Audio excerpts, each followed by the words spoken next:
initial how we came up with Rush of Blood was when we started experimenting with VR. We looked at what people were saying don't do, and so one of the sort of really early messages about VR was just make the player static, just allow them to look around and don't do anything, don't accelerate, decelerate, do fast movement. So we started experimenting in how to do a roller coaster really, really well in VR. The idea started to morph of adding shooting, so you're sort of literally on-rail shooter. And then when we started to think about, okay, well, what was the setting? We were probably 6-8 months away from the completion of Until Dawn, so we said, okay, well look, there's this huge world, it's amazing, and so we came up with the idea of actually setting the game inside the mind of one of the characters from Until Dawn.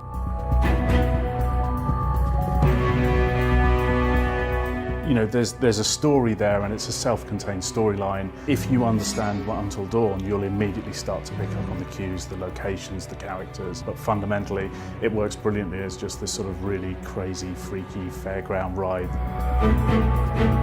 There was a lot of unknowns, really. VR is really new for us. I think it's new for everyone. Figuring out what is scariest in VR was a challenge. I think scares are all about anticipation. It's this kind of contract you have with the player. It's like, you probably know something's going to happen, but you don't know when, you don't know what it's going to be. There are sort of three traditional sort of archetypes of reactions. There's the, I'm just scared, the, oh my God, no, get it away from me.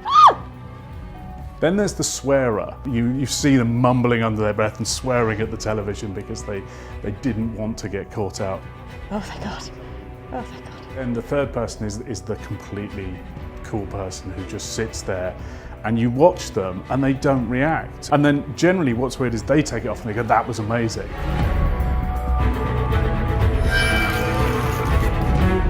There are three aspects of horror. There's terror, which is the impending feeling of doom. When the hairs on the back of your neck start to go up. And there's the horror, which is the moment of, you know, on a surprise or a jump scare, is that moment of, oh God, and you get shocked by something. And then there's disgust, which is the gore and things like that.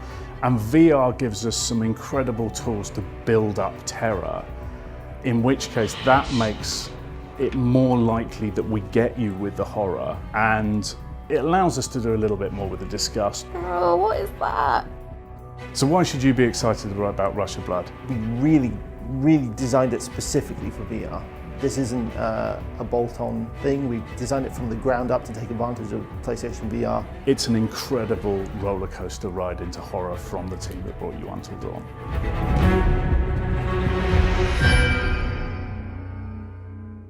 PS4 for the players.